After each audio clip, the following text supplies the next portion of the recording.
ውድ የአሃዱ ቤተሰቦች ኢትዮጵያ በአንድ ወቅት በመፈክር የተጠለቀለቀችበት ወቅት ነበረ።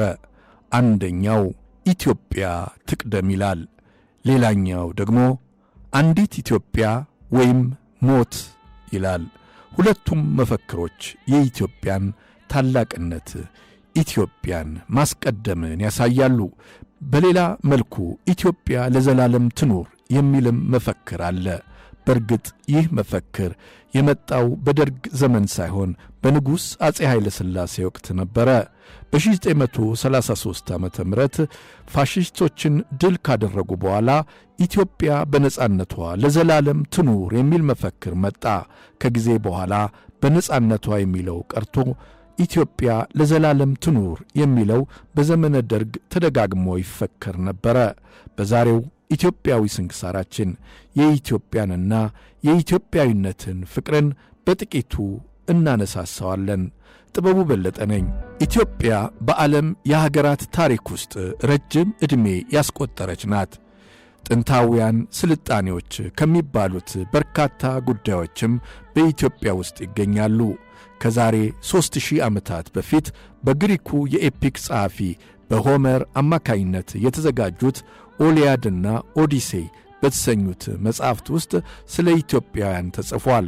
ኢትዮጵያውያን ስልጡን ሕዝቦች መሆናቸውን እንዲሁም የሩቅ አገር ዜጎች መሆናቸው ጭምር ሆመር ገልጿል። ስልጡን ሕዝብስ ማለት ምንድን ነው? ስልጣኔስ እንዴት ትገለጻለች? ታላቁ ደራሲና ባለቅኔ ከበደ ሚካኤል ስልጣኔ ማለት ምንድነች የሚል መጽሐፍ አላቸው። የስልጣኔን መገለጫ የሆኑትን አስተሳሰቦች ያብራሩባት ድንቅ መጽሐፋቸው ናት። በአንድ ወቅት ንጉሥ አጼ ኃይለ ሥላሴ በደርግ መንግሥት እስር ቤት ውስጥ ሆነው አንድ ጥያቄ ቀረበላቸው።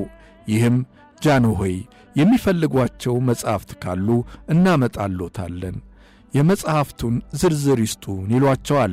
ጃንሆይም መጀመሪያ ላይ የጠሩት መጽሐፍ ስልጣኔ ማለት ምንድነች የምትለዋን ነበረ። ይህችን መጽሐፍ እያነበቡም ማለፋቸውን በወቅቱ ታሪኩን እዚያው ሆነው ከተከታተሉ አገልጋዮቻቸው መካከል አንዱ የሆኑት በ1994 ዓ.ም በቃለ መጠይቅ ውስጥ አጫውተውኝ ነበረ። ከዚህ በኋላ እኔም ይህችን መጽሐፍ ደጋግሜ ያነበብኳት። ምክንያቱም እኚህ ንጉሥ በሕይወት የመጨረሻቸው እስትንፋስ ወቅት ለምን መረጧት? ጃንሆይ ምድርን ሊሰናበቱ ሲሉ ስልጣኔ ማለት ምንድነች የምትለዋን መጽሐፍ ያነበቡበት ምክንያትን በምናብ ማሰላሰል ጀመርኩ። በርግጥ ይህች የከበደ ሚካኤል መጽሐፍ እንደ ሌሎቹ መጽሐፍቶቻቸው እጅግ ተነባቢ ነች።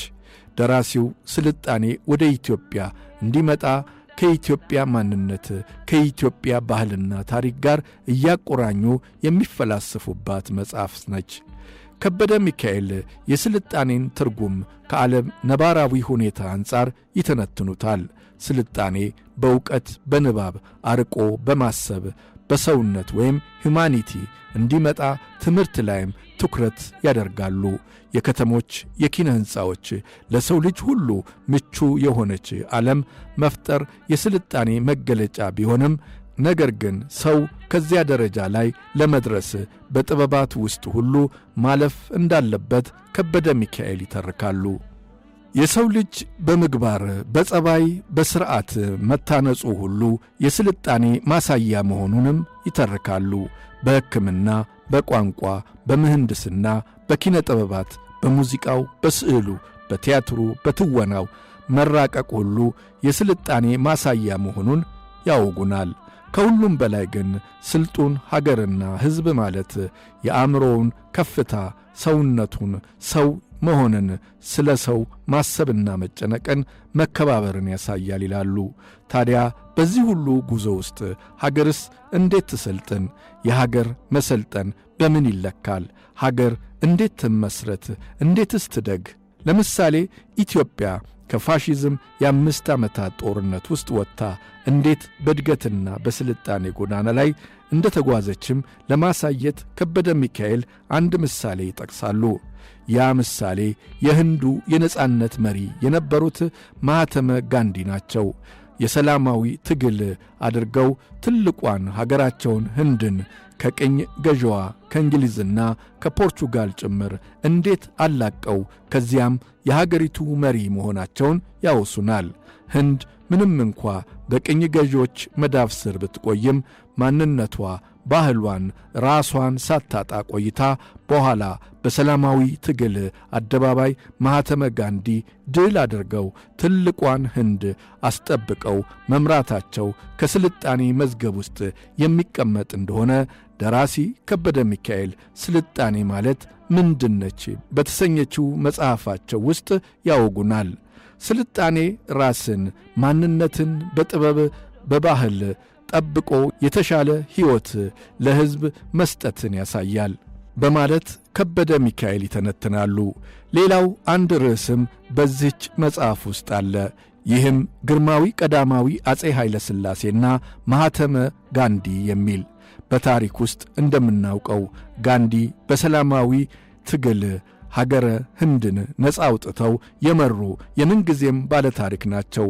ጋንዲ የሚደርስባቸው ልዩ ልዩ ተጽዕኖዎች ሁሉ በሰላማዊ መንገድ እየታገሉ ወደ ድል ያመሩ ናቸው።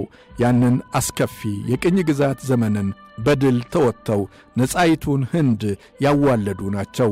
ህንድ ጥንታዊያት ስልጣኔዎች ያሏት በባህል በእምነት የዳበረች የበርካታ ሕዝብ መኖሪያ ናት። ያችን ትልቅ አገር ወደ ነጻነት ጎዳና የመሩ መሆናቸውን ከበደ ሚካኤል ስልጣኔ ማለት ምንድነች በተሰኘችው መጽሐፋቸው ውስጥ ይተርካሉ። ከዚያም ደግሞ ብዕራቸው አፎቱን ወደ ኢትዮጵያ ያዞራል። ኢትዮጵያ በጥንታዊ ስልጣኔዎች ከህንድ፣ ከቻይና፣ ከግሪክ፣ ከሮማ፣ ከግብፅና ከመሳሰሉት ጋር እንደምትጠራ ይታወቃል። እናም ኢትዮጵያ በውስጧ ያሉትን ቀደምት ስልጣኔዎችን ያብራራሉ። በምድሪቱ ላይ ጥቂት አገሮች ብቻ የራሳቸው ፊደል ካላቸው ውስጥ አንዷ ኢትዮጵያ ነች። ጥበባት የፈኩባት፣ ኪነ ሕንፃዎች ያበቡባት ጥንታዊት አገር። እርሷም በፋሽስቶች እጅ ገብታ ነበረ። ከዚያ ግፍ ለማስለቀቅ የንጉሥ አጼ ኃይለ ሥላሴን የዲፕሎማሲ ትግልም ይተርካሉ። ከዚያም ደግሞ በሀገራቸው የተለመደውን የጦርነት የአርበኝነት ጀብድ ተጨምሮበት ኢትዮጵያ ወደ ድል ያመራችበትንም ታሪክ ከበደ ሚካኤል ያስታውሳሉ።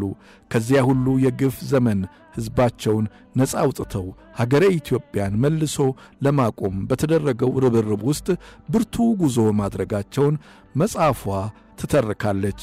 ሀገረ ኢትዮጵያ እንዲሁ አልጸናችም። ትልቅ መሥዋዕትነት ተከፍሎባታል።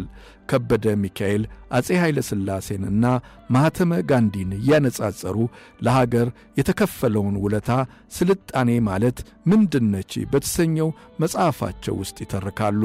የ82 ዓመቱ አዛውንት አጼ ኃይለ ሥላሴ በደርግ እስር ቤት ሆነው አንደኛ ምርጫቸው አድርገው ያነበቧት ይህችው ስልጣኔ ማለት ምንድነች የምትለዋ መጽሐፍ ነበረች።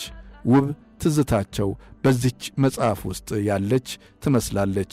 ሀገርን በጥበብ የማሻገር ታሪክ እንቀጥልበታለን። እስከዚያው ፈጣሪ ኢትዮጵያንና ሕዝቧን አብዝቶ ይጠብቅል።